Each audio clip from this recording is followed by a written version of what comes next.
All right, the big game is come and gone, and I know Jaguar fans are happy to move forward. I'm going to tell you some takeaways from that game that might help us in the future figure out what the Jags need to do in order to be great. We'll talk about it here on Locked On Jaguar.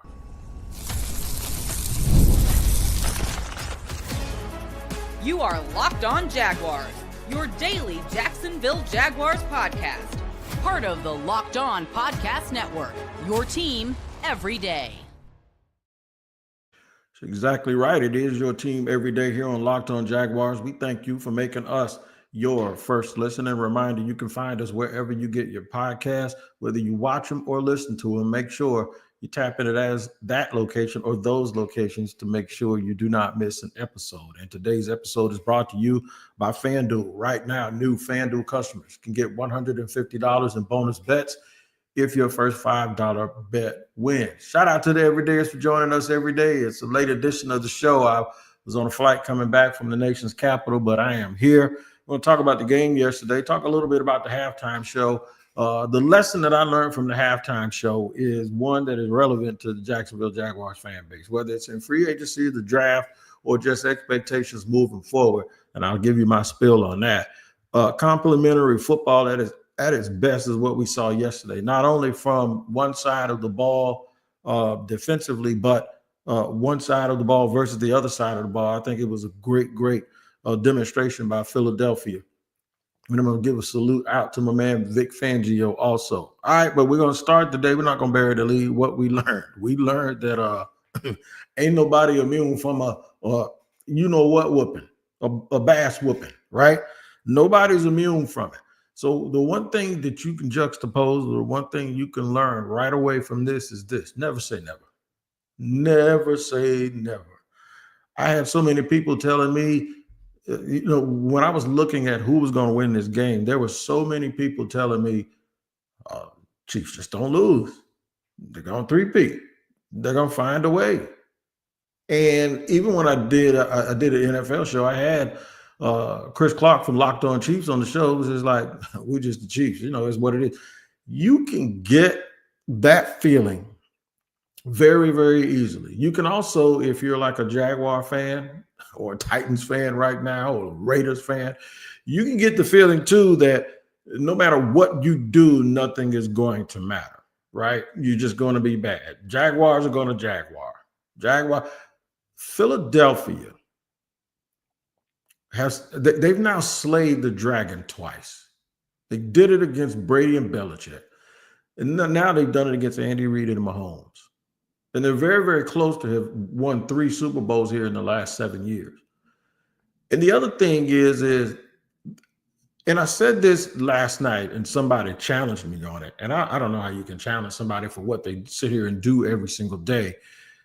But when I've done it here, we have compared Detroit to Jacksonville when we point out how poorly the Jaguars have played since 2022. This 2022 season ended, and maybe the middle of 2023. The example that we always use was Detroit, and I think that's because at some point they were picking 1 and 2, right? They were pretty much in the same position, and things have gone better for Detroit. Also on a national level, everyone fell in love with the Lions this year. Now, granted, the Lions were 15 and 2. They earned it, man. They earned home field advantage. In the NFC, they did a lot of things. And I sat here last night and I said, because of all of the times that I have done radio this season and last season, all of the shows, all of the content, paying attention to what was the next thing and that we had to talk about. The news cycle was dominated by the Detroit Lions. And the team that I pointed to, and we'll get to the Jags in just a second, but the team that I pointed to was Minnesota. I said, nobody's talking about them. And they're sitting right there. Well, there was somebody else sitting right there, and it was Philly. Philadelphia was sitting right there, building this monster. While Detroit was hurt and banged up and injured, they were building this monster, brick by brick by brick. And folks said, they're good, but the quarterback. But He's not a franchise player. But I even had my doubts about him physically because I thought he was taking too much of a pounding. The lesson that can be learned if you're a Jaguar fan is this. Don't worry about when people ignore you.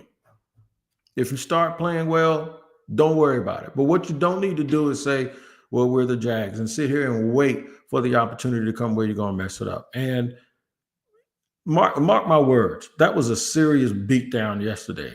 And the part of the game that was the serious part of the beatdown and was the most glaring advantage were in the trenches. I know the Chiefs were banged up and they were moving people around, but the fact that they had to move people around, this is what Doug Peterson used to drive me crazy, wanting everybody to be versatile. And that's cool, but it's not something that you want to live for. You want to just absolutely get the best football players you can. And from guard to guard, including the center, the Chiefs are about as good as it gets in the whole league. Their tackles, including Juwan, they could hide Juwan as long as the left tackle wasn't really the one causing all of the problems, because Mahomes can see what's coming that way. But man, if you get rid of that left tackle, I have said this over and over again, there's nothing that can make your team look worse than a bad offensive line. And you guys saw it yesterday. And then you look at the Eagles, they had a great offensive line. And then, even the parts on the other side where the Chiefs did dominate and stop the run, they didn't let Saquon Barkley get off, and they did what they were supposed to do. If you can protect the quarterback long enough, you can get guys running through those formations wide open. And that's exactly what happened. So the Eagles are actually a team that is more like the team that I continue to tell people I want the Jaguars to eventually have. And what that is I want them to eventually have a team where, as opposed to having 5 wideouts and 3 running backs and a whole bunch of versatile offensive linemen, you know what I really want them to have? I want them to have great players at every position. How many times have y'all heard me say I want them to be a 2 wide receiver team? I want them to be a 2 wide receiver team. I want their one tight end that plays all the time to be dual, so that you don't know if he's run blocking or if he's receiving. I don't want a guy who's a move tight end and then another guy that's a blocker, because those are tells. They didn't have a clue. They tried so hard to stop Saquon Barkley because they wanted to make sure they limited possessions. They didn't want them to be able to get 4 yards, and 3 yards and get a first down and keep Mahomes on the sideline. The Chiefs just underestimated absolutely how good Philly was at wide receiver, tight end, running back, quarterback. And add in the fact they have a really, really good offensive line. So it was complimentary football at its best. That's what we're going to talk about. Where do the Jags go? How do they get there? How do they get to that level? And you could say it was a bad day by the Chiefs all they want, but Buffalo has a really good team, and Buffalo couldn't exploit Kansas City like that. Houston has a good team, and Houston couldn't exploit them like that. I'm going to tell you what Philly did and try to put that into context for the Jacksonville Jaguars. And I'm going to focus right on the interior of their defensive line. We'll do that and more here in just a second on Locked On Jaguars.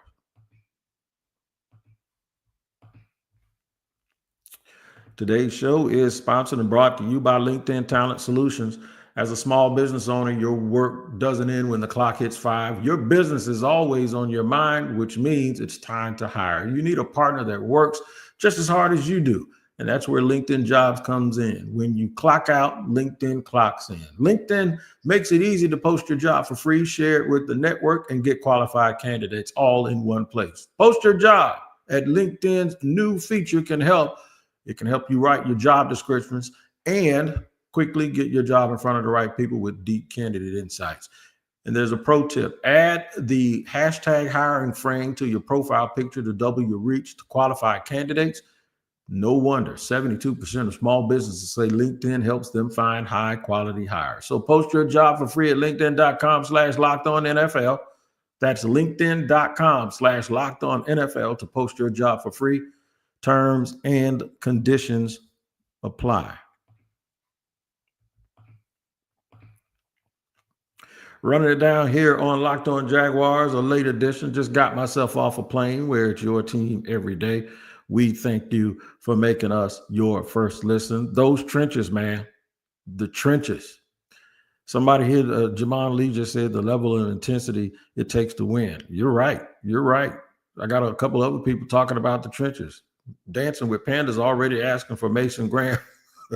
And I talked about that the other day as guys that I would like to have on this football team. But I do want to talk about that part of it. Mason Graham might be gone. Abdul Carter might be gone. You might not get your wish, right, when it comes to that. So there's more than one way to really look at this on how this is actually supposed to play out and supposed to go, right?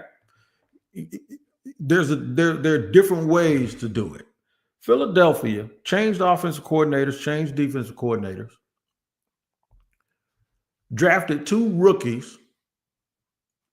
One of them, I'll go ahead and brag about it. My 2 favorite rookies for picking in the middle of the draft where the Jaguars were picking were Brian Thomas Jr. and Quinyon Mitchell. So they got that part of it right. One of the guys that hit free agency last year that I said, why not Jacksonville? It ain't going to cost you a lot.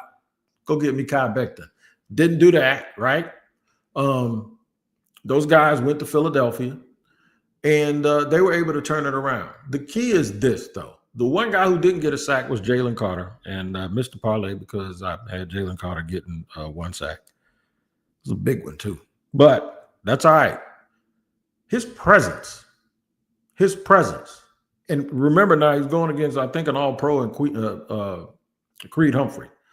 His presence and Jordan Davis's presence and Josh Sweat. You remember Josh Sweat. Josh Sweat was the number 1 high school player in the country, and he had a devastating knee injury in high school. Went from being the number 1 overall player to like player number 60 or something. Went to Florida State, struggled a little while with a big cumbersome brace on.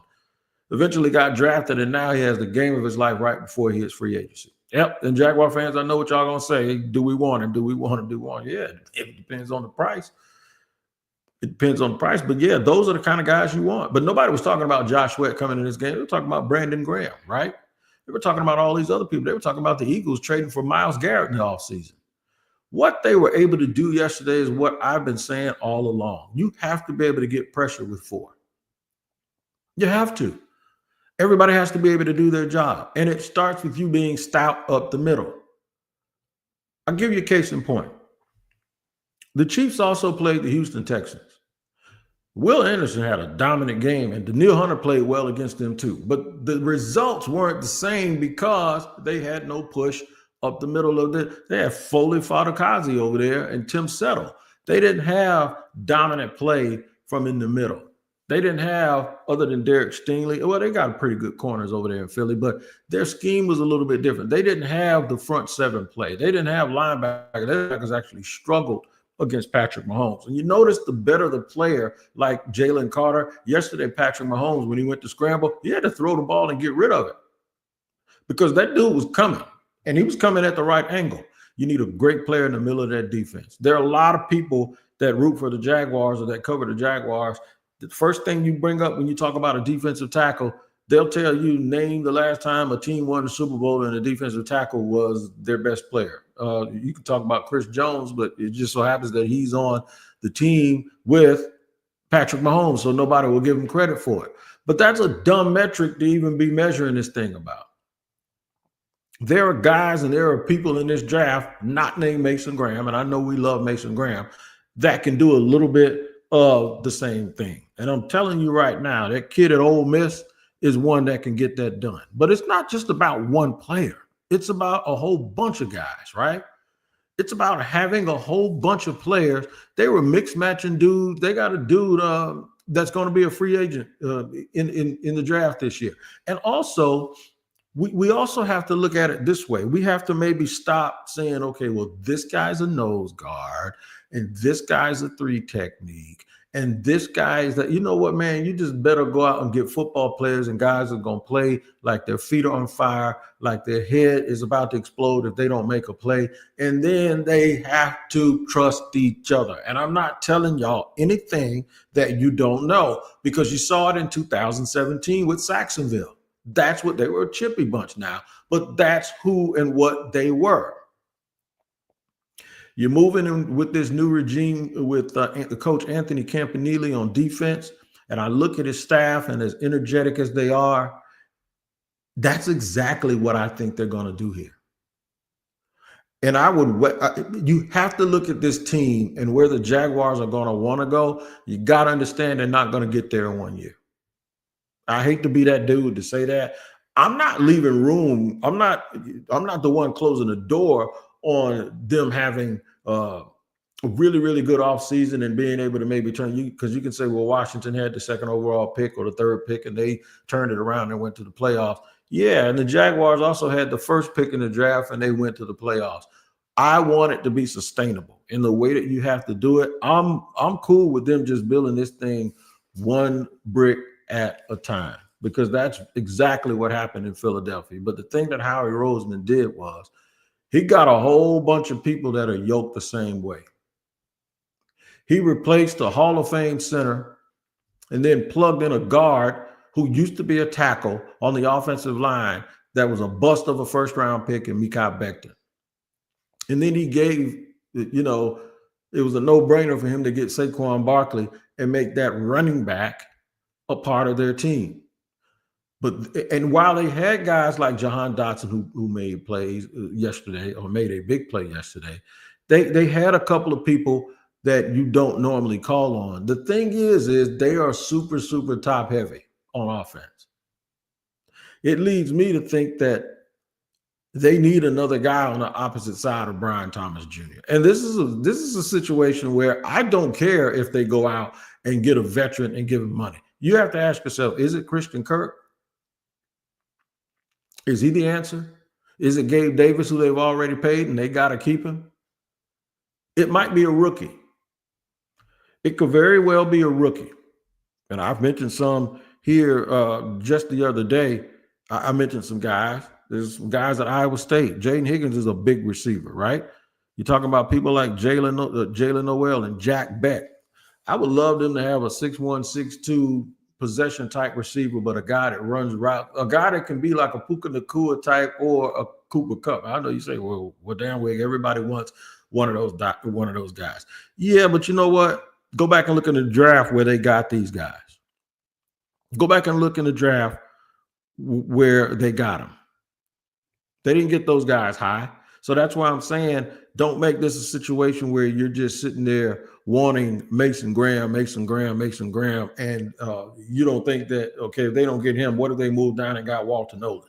Because he is one of those dudes that you don't want to see in Philly also, okay? Also, guys like Zach Bond at linebacker. I think Campanile will come in here. He had Quay Walker have his best year of his career last year, but then they also went and got Edgerrin Cooper, and Edgerrin Cooper is probably going to take somebody's job up there. I think he's already started full-time in Green Bay. Look at your linebackers. Okay, you got Foy. I'm not saying give up on everybody, but if there's somebody there that you go, man, this dude is just too good to pass up, you know what you better do? You better go get him. That's what you need to do. You need to go get him. Remember now, Philly bought in Devin White, and they already had Nakobe Dean. They brought in Bond, probably just what you got? Let me see what you got deal. And all of a sudden, this dude blended in with Vic Fangio's system, and he turned it out, man. He absolutely turned it out. It starts up front. So the first thing you have to do is you got to realize that the Jaguars probably have enough guys to start this, right? They have guys at critical positions that can really, really get this going. They don't need a whole bunch of everything. But what they do need is they need to make sure that instead of having 3 or 4 defensive tackles, they got one guy that they know is that dude. And those other guys have to be able to sit there and play their role, and iron sharpens iron. And you notice there was never any bickering about rotations. There was never any bickering about none of that. Leading up to the game, the reason why I chose the Eagles is because they sounded like they were on one accord. And they sounded like they were super, super focused. I was a little bit concerned because a lot of them got sick in the week leading up to the Super Bowl, but they were a team of destiny that wasn't going to let it stop. Nick Sirianni, picked at him too. I heard Philly fans for years talk about how awful he was. Just a couple of little changes on the coaching staff, or a couple of big changes on the coaching staff, and then all of a sudden the Eagles took off. I don't think the Jaguars are that far away. I think they can win. Now, as far as Liam Cohen is concerned, I love his attitude. I love the way he built his staff. They're going to be teachers. I have said for a long time that coaching is not just play calling, but coaching is teaching. You got to teach the fundamentals. You got to coach your coaches. Coaches got to coach the players. Everybody has to be on one accord. If you go back and watch the game yesterday, you see defensive guys pointing and talking to each other, not looking and not acting all agitated like they didn't know what was going on. You actually saw guys helping each other through everything, pointing stuff out, and the Chiefs had absolutely nothing. Even Andy Reid was like, you saw Andy Reid's face. He's like, ooh, these boys must have been in our meeting room. They know exactly what we're going to do. It starts with Jimmy's and Joe's, and I'll talk about that in segment number 3. And I'll use the halftime show as a lesson. Let me get creative with this. This is a little personal for me, too. I'm going to hit this up, man, in just a second here and tell you why the takeaways from the Super Bowl can kind of help you map out the offseason for the Jacksonville Jaguars. We'll do that in just a second here on Locked On Jaguars.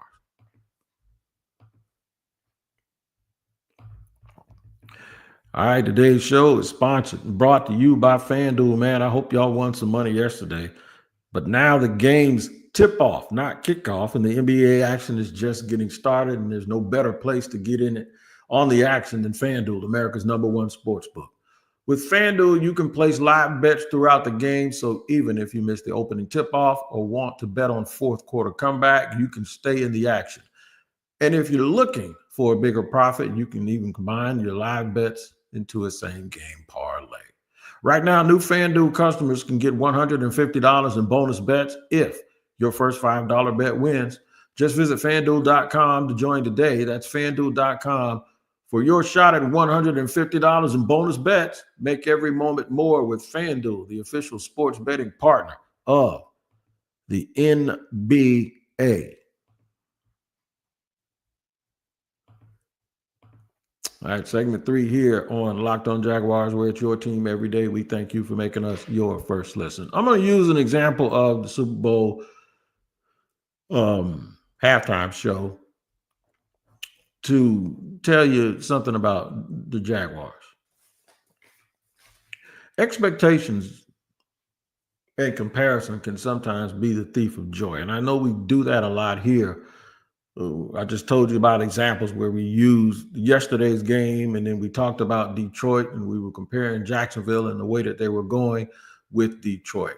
And there's something about the Eagles and even the Chiefs. Even in defeat, I'll tell you, people want to sit here and do a think piece on what's wrong with Kansas City. There ain't nothing wrong with them. They won 3 Super Bowls in 5 years. What the hell do you mean what's wrong with them? They just lost. They lost and they got beat up. And it's hard when you have some attrition, and it's hard when you're banged up, and it's really, really hard when every now and then you've been used to something being at a high level and then you miss, and then you run into this buzzsaw, right? And that's what Kendrick Lamar was for Drake. He was a buzzsaw. But the difference is Kendrick Lamar was a guy who sat there. There are a bunch of people that didn't like the halftime show. And I'm not going to try to change your mind, because most of the people I'm talking to, they wouldn't have liked the halftime show. They had their tweets probably already drafted. They were Drake fans, and that's just the way it is. But imagine you being a Kendrick Lamar fan for all of these years and people looking at you like you're weird. Like, why do you like that? Oh, I like what I like. And then even the guy that they like, Drake, just started throwing salvos. Like, he was even on all you got to do is Google it on YouTube. Drake was sitting there saying, yeah, when they compared him to Kendrick, he was like, yeah, but he don't do enough to me. Basically, he was just like, I'm always in the studio. I'm always working. I'm doing this. I'm doing this. I'm doing that. You just can't pop in every now and then and say one thing. See, so here's what I'm really getting at. There's more than one way to skin a cat, right? Kendrick's won, 17 Grammys? Well, he won 22 now because he had 17. He won 5 recently. So he had 17 Grammys. The dude had the highest grossing tour, rap tour for a solo artist ever. But everyone says his career was just made in the last 6 months. Then you know that's not how it works, right? But it takes on a life of its own. So therefore, Kendrick comes out yesterday and does exactly what Kendrick always does. And people are like, I didn't like it. Okay, that's your prerogative. You didn't like it. But if you didn't like it just because you were expecting something, that's where you can get yourself into trouble. So where am I making this about the Jaguars? You may not like their draft picks. You may not like free agency. They may go sign a guy that plays the same position as a dude that you already think is hot stuff. Doesn't matter. What matters is their vision. What matters is the end result. They're not there to pacify you. They're there to electrify you. They're not there to win the press conference, even though the press conference it has been won. All of the stuff that you have seen from them that makes you feel real good about Liam Cohen and about how the hiring process is going and how he speaks and him sitting up and diagramming plays and explaining those plays, all of that stuff is good because I do think messaging has been off about the Jaguars, but make no mistake about it. That's not the destination. That's not what he wants. Kendrick Lamar had this big song that everybody loved all year long. And if you know him, it's really a song that's not really within his music catalog character, but he did it. And I think people expected him to continue doing it, but he didn't. He got back on his mission. And it was about the culture and consciousness more than it was about people twerking and jumping around and shaking butt and drinking shots, right? That's just not who he is. That's the other guy. So what happens is you can still win even when folks think you're an underdog. You can still win as long as you're in tune to what you're doing. You don't have to worry about getting the applause from people along the way. You just have to worry about what the destination is, right? And the destination is that a song that Kendrick Lamar performed last night, it was already diamond, which means 10 million copies. It went double diamond after last night. His goal was achieved. His goal wasn't to be what you think he needs to be. And the Jaguars' goal shouldn't be what they think you want to see or what you want to hear. Even if they have to make some tough decisions, it's going to be about what happens in the end. That's what's going to make you happy. Not them doing what you want them to do, not them drafting who you want them to draft. That's why every time somebody turned around and asked me, Wig, who do you want them to get? If you're listening to this and you follow me on social media, you have heard me say this: whoever Liam works with the best. And this is why I wanted Trent Baalke gone, because I didn't want him to have to be tied to Trent, which would have tied him to the draft picks, which would have, it's almost like I said, can you fix this? That's what I did not want to happen. And that's why I was so happy. It ain't because somebody got fired. I don't like Kendrick because of what he did to Drake. I like Kendrick because he stood on his own and he didn't compromise himself to be like Drake. He actually warned Drake about being like that too, but when they first started, but that's the whole thing. So now it's like when people didn't see or hear what they wanted to see and hear, they think it's a failure. There are going to be a lot of people in free agency this year that's going to get mad at Liam Cohen. I'm glad that everybody's happy about it right now, but I'm telling you, what the Jaguars need to do is continue to do what you guys are doing. Go in a small room and come out with your formula. Don't worry about making people happy. Just I don't want you to give me happiness for a day. I want you to give me joy down the road. They got a lot of hard work to do. They got a lot of tough decisions to make. They may, like I say, move on from some people that you think that they need to keep. It doesn't matter what happens immediately. More than anything, it's brick by brick, and they got to make sure that they got the right foundation. They got to make sure they know where they're going. They really, really, really have to do that. And I just want y'all to be a little bit patient with them. I know, it's happy, but everything that they've done have made you happy. But last night's game showed me something else. And what it showed me last night was it is not easy to prepare yourself to get to the point where you play like that if you're Philadelphia. Just think about it. The Eagles just a few weeks back. It was a few weeks. Matthew Stafford was about to beat them if he didn't make an errant throw. He had a chance. He was in the red zone. It was like third down, man. They had a chance to beat them. But that's championship pedigree. And that's what champions do. The Jaguars have to get to the point where they have the kind of quarterback play, where they have the structure around Trevor Lawrence that he knows exactly what he's going to do and what is expected of him when he breaks that huddle. And all he has to do is do his job. They got to get to a point where they dominate the line of scrimmage on both sides of the ball. And even when they play another dominant team, they're able to at least to have a stalemate or be able to still get theirs off enough that it doesn't cost them the game. The trenches come first. Offensive line, defensive line, interior guys, an extra edge rusher, a rotation, linebackers that fly and run to the ball, secondary players that you're not hoping to do their job. You're not wishing for them to do their job. You know they're going to be able to do their job because they know exactly what is expected of them. Wide receivers, if you ain't going to Brian Thomas Jr., you're going to go to that dude. You don't need 5 dudes with different skill sets and let's give this guy a shot or let's look at this guy or let's see. You remember the Dolphins game I told y'all about early in the year when they came out after halftime and the first 2 guys to touch the ball were Tank Bigsby and Parker Washington? And I said, that ain't going to make it. That's not going to cut it.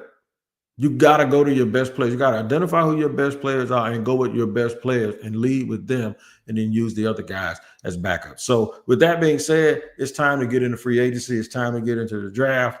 It's time to start getting into all of that stuff. And hopefully we'll start to see what kind of direction the Jaguars want to go in. But they got a long way to go, but it ain't really that far away. If that kind of sounds weird, but that's where I'm at. And I'm optimistic that the Jaguars can do it. I'm just not paying attention too much to immediate results. I'm paying more attention to what I believe is going to be a process where they end up getting to where they need to be. You can be right here with me on Locked On Jaguars every single day and Locked On NFL every day also. Tyler Rowland comes on early in the morning with Locked On NFL. I'll swing right through on Locked On NFL in the barbershop at about 2 o'clock every day. Wherever you get your podcast or listen to them or watch them, make sure you check us out. Glad to be back here. Glad to be home. I promised y'all I was going to do a show as soon as I got home. And I did that thing live, man. I was afraid I was going to mess up or something. I got my new specs on. I can actually see now. So hopefully you guys enjoyed the show. Until tomorrow, you guys take care. We'll see you next time here on Locked On Jaguars.